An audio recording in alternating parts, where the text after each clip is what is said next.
안녕하세요. 반갑습니다. 세문안교회 교회학교 부모특강으로 함께하게 된 백은실 사모입니다. 이렇게 여러분과 만나게 되어서 너무나 반갑고요. 우리 가정에서 여러 가지 해결해야 될 많은 신앙교육의 이런 훈련들과 또 과정들을 이 시간 녹여내는 시간이 되었으면 좋겠습니다. 첫 번째 시간으로 우리가 가정에서 가장 중요한 것이죠. 가정 예배. 가정의 중심이 되어야 하는데요. 오늘 이 예배를 어떻게 드려야 하는지, 또 예배가 왜 지속되어야 하는지, 또 매일매일 예배를 통해서 우리가 하나님 앞에 어떤 가정으로 서야 하는지에 대해서 여러분과 짧은 시간 이야기를 나눠보려고 합니다. 성경에는요, 기억이라는 단어가 220번 정도가 반복이 됩니다. 얼마나 중요하길래 그럴까요? 신명기 말씀에 보면은요, 기억하라. 하나님의 은혜를 기억하고 출애굽한 사건들을 기억하라는 단어가 많이 반복되는 것을 우리가 볼 수가 있습니다. 우리의 일상생활에서 우리의 자녀들에게 하나님을 어떻게 기억하게 만들 수 있을까요? 저는 제가 할 수 없어서 말씀과 예배를 붙든 산증인 중에 한 명입니다. 저는 4명의 아이를 양육하고 있고요. 교회 학교의 각 부서에 아이들이 포진해 있을 만큼 다양한 연령대와 또 다양한 성별의 아이들을 양육하고 있습니다. 이 아이들에게 어떻게 하면 구원의 역사, 출애굽의 역사, 그리고 저는 믿음의 1대이거든요. 저를 이끄시고 하나님의 자녀로 만들어주셨던 저만의 출애굽 이야기를 자녀들에게 기억할 수 있을까를 고민했을 때 그 해답은 가정예배에 있음을 찾게 되었습니다. 저희는 가정예배를 쭉 지속해서 들여온 지 이제 한 17년째 접어듭니다. 매일매일 예배를 들어오면서 늘 행복했던 날만 있었을까요? 아니면 늘 기뻤던 날만 있었을까요? 그렇지 않아요. 희로애락에 정말 기뻤던 날도 있었고, 노여웠던 날도 있었고, 슬펐던 날도 있었고, 행복했던 날도 있었고, 그 과정 속에서 매일매일 쌓아 올렸던 재단이 이제는 우리의 일상이 되었고, 하나님 앞에 거룩한 습관으로 자리 잡게 되었습니다. 무엇을 기억해야 될까요? 우리가 우리의 일상 가운데 임하시는 하나님의 은혜를 기억하는 것. 은혜의 반대말은 망각이라고 합니다. 우리가 하나님을 잃어버리게 되면 그 은혜조차도 기억하지 못한 채 살아가는 시대가 될 거예요. 그러면 우리 자녀들에게 그 하나님을 잘 기억하게 할 수 있는 방법, 가정예배로 여러분을 초대합니다. 제가 최근에 출간한 책 중에 아무리 바빠도 가정예배라는 책이 있어요. 그 책을 통해서 조금 더 쉽게 여러분이 가정예배에 다가갈 수 있도록 또 어떻게 하면 예배를 지속할 수 있는지에 대한 여러 가지 방법들을 말씀을 드렸는데요. 먼저 우리가 예배를 오랫동안 드리지 못하고 중도에 포기하는 여러 가지 이유들이 있는데 첫 번째는 가르치려 하기 때문입니다. 나도 신앙생활 제대로 못하고 있고 하나님 앞에서 부족한 점이 너무나 많은데 내가 우리 자녀들에게 무엇을 가르쳐주지? 또 여러분, 예배는요, 누군가를 가르쳐주는 시간이 아닙니다. 우리가 가르침은요, 공교회나 목사님을 통해서 충분히 받으시면 되고요. 그럼 이 가정예배 시간에는 무엇을 하면 되느냐? 죄인과 죄인이 만나서 하나님을 알아가는 시간으로 만나는 시간이에요. 저도 죄인이고요. 저희 자녀들도 죄인이에요. 죄인과 죄인에게 필요한 분은 오직 한 분, 예수님밖에 없습니다. 그래서 우리가 이 시간을 가르치지 마시고 말씀 가운데 계신 그 하나님을 만나고 알아가고 우리의 삶에 임재하시고 편지하시는 그 하나님을 배워나갈 때 그것이 가정예배의 첫 시간이라고 말씀드리고 싶습니다. 그 다음 무엇을 할 수 있을까요? 예배는요, 하나님 앞에 엎드리는 시간이에요. 납작 엎드리는 시간이에요. 납작 엎드리게 될 때 무엇을 바라볼 수 있을까요? 하나님밖에 바라볼 수 있는 것이 없는 거예요. 자녀들과 예배를 드리시다 보면 우리 청소년기를 둔 우리 부모님들은 여기에 지금 살아있는 좀비가 앉아있는 건지 정말 누가 앉아있는 것인지 모를 만큼 아무런 반응이 없는 아이들과 예배를 드리시는 것 너무나 어려우실 거예요. 그리고 뿐만 아니라 어린 자녀를 두신 우리 부모님들은 돌아다니고 예배를 방해하고 장난을 치는 건지 예배를 드리는 건지 모르는 그 많은 연단들 속에서 예배의 자리를 지켜나가는 것이 너무나 어렵다는 것은 내 자녀를 둔 제가 누구보다 잘 압니다. 그러나 예배는요, 우리 부모님이 먼저 예배자가 되셔야 돼요. 그 예배의 자리에서 하나님 앞에 순종하시고 내가 죄인입니다. 그래서 이 시간 하나님의 은혜를 구합니다라는 심정으로 이 시간을 채워나가시는 거예요. 그렇게 그 시간들을 차곡차곡 만드시는 자리에 우리의 자녀들을 초대해 주시는 것, 그것이 먼저 예배의 시작입니다. 가정예배의 포괄적인 것들을 말씀드리기 전에 먼저 우선순위에 대해서 말씀드리고 싶은 것이 있어요. 우리가 예수님이 우리 가정의 주인이십니다.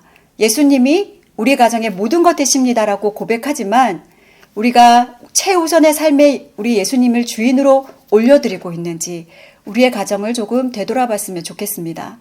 우리가 솔직히 좀 우리의 마음을 좀 들여다보면은요, 우리는 예배드릴 시간이 없다라는 말을 달고 살아요. 그러나 우리는 정말 예배드릴 시간이 없는 걸까요? 아니면 예배드릴 마음이 없는 걸까요? 우리가 무수하게 많은 일들 속에서도 최우선의 자리에 예수님을 올려드리지 못한다면 이 예배 시간을 지켜내는 것이 결코 쉬운 일은 아닙니다. 가정 예배는요, 예수님이 다른 대안이나 비책이 될 수 없어요. 예수님은 본질이십니다. 예수님을 수단을 통해서 우리가 무언가를 요구하고 우리의 것들을 채워나가는 시간이 아니라 예배드리는 그 자체가 목적이 되어야 되는 거예요. 그리고 무엇보다도 중요한 것, 예수님은 최우선의 자리에 먼저 내어드리는 것, 그것이 가정 예배입니다. 이 삶의 우선순위가 뒤바뀌게 되면은요, 예배드리는 것이 결코 쉽지가 않아요.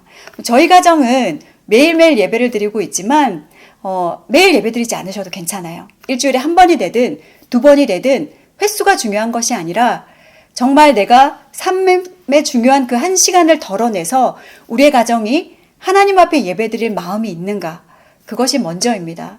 성경에서도 우선순위에 관련된 말씀들이 많은데 우리가 마르다와 마리아를 보면은요, 알 수 있어요. 삶이 분주하고 정말 예수님이 오셔서 요리하고 청소하고 바빴던 마르다와 달리 마리아는 예수님 곁에서 가장 중요한 것이 무엇인지 아는 여인이었습니다. 예수님께서도 말씀하세요. 마르다야, 네가 너무 분주하다. 하지만 이 많은 일들 중에 한 가지만으로도 족하다. 그것이 다름 아닌 여러분의 삶의 우선순위에 가정이 함께 모여 하나님께 예배드리는 예배의 공동체가 되시기를 축복합니다. 매일의 삶 속에서 우리가 예배하는 것, 가정 예배로 일주일에 한 번을 모이든 여러 번을 모이든 상관이 없다고 말씀드렸어요. 그러나 먼저 내가 하나님 앞에 예배자로 서는 것은 너무나 중요합니다. 저는 이제 SNS에 제가 해시태그를 잘 다는데요. 거기에 삶으로 드리는 예배자, 하루살이 예배자라는 해시태그를 답니다. 왜 계속해서 그 해시태그를 다냐면요, 매일의 일상의 과업으로 주어지는 나의 일상 속에서 제가 예배자로 서지 못하면 가정 예배로 모였을 때도 예배자가 아니더라고요. 그러면 나의 일상에 주어지는, 우리 친구들은 뭐 학업이 일상일 수도 있겠고요. 우리 어머님들은 요리하고 밥하고 설거지하고 자녀들을 챙기고 허드렛 일하고, 또 우리 아버님들은 일터에서 일하는 모든 것들이 예배의 장소가 될 수 있다는 것입니다. 힘들죠. 저도 내 자녀를 키우다 보면 엄마 사표를 내고 싶을 때가 한두 번이 아닙니다. 하지만 그때마다 저의 삶 가운데서 내가 예배자로 살아가고 있는가. 그래서 우리의 고백 앞에요, 하나님, 우리가 나의 일생을 드리겠습니다 라는 고백을 하기 이전에 나의 일상을 드릴 수 있는 참 예배자가 되셨으면 좋겠습니다.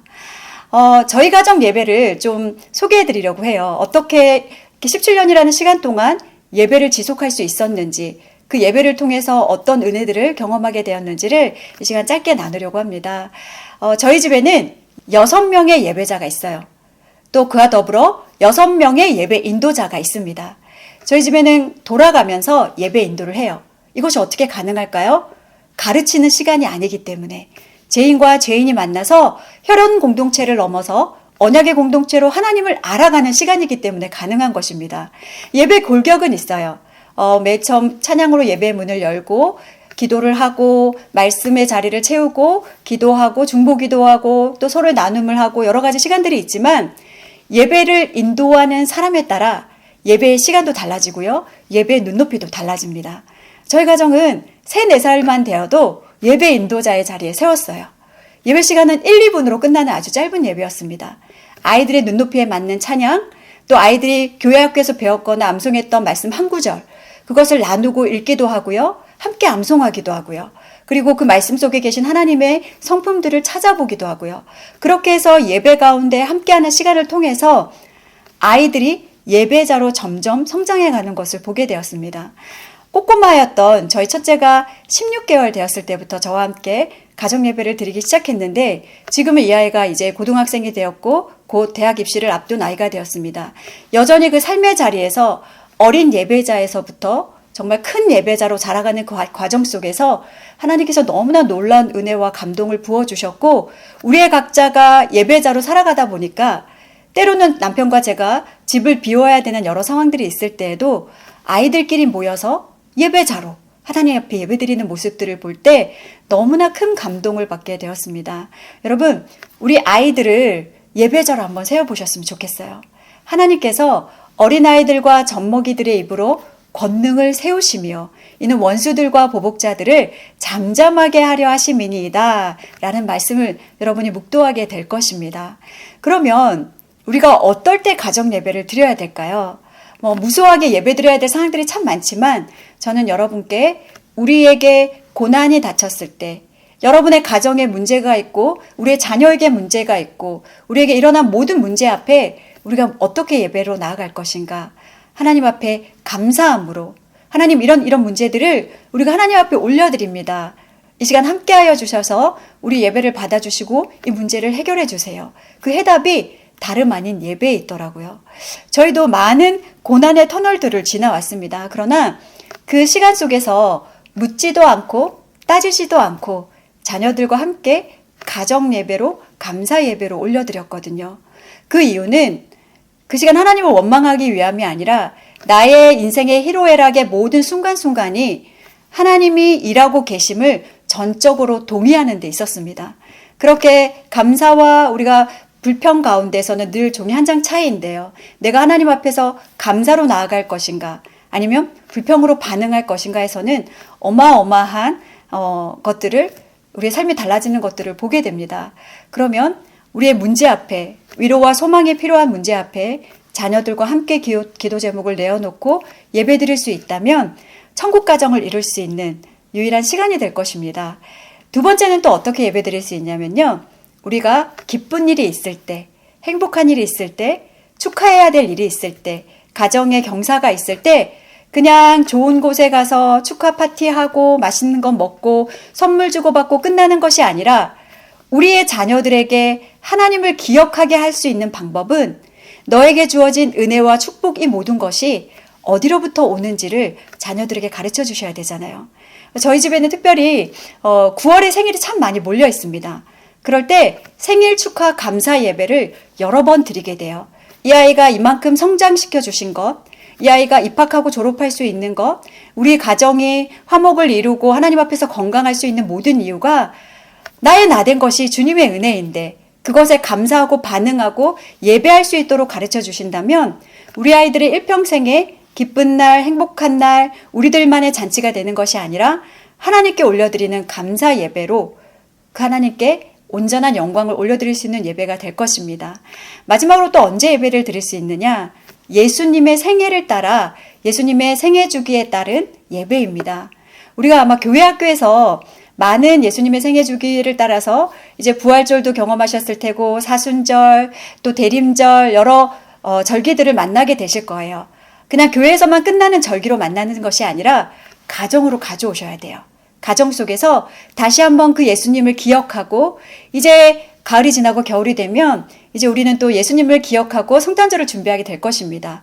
그 기간 동안 가정 예배를 통해서 우리 가정이 예수님의 사랑을 나누고 실천할 것들이 무엇이 있는지 그리고 또 그 사랑을 우리의 가정에 어떻게 녹여낼 것인지 고민하고 예배에 나갈 때 우리 아이들이 예수님을 기억해내고 삶 속에서 늘 하나님과 만나며 동행하는 삶을 살게 될 것입니다.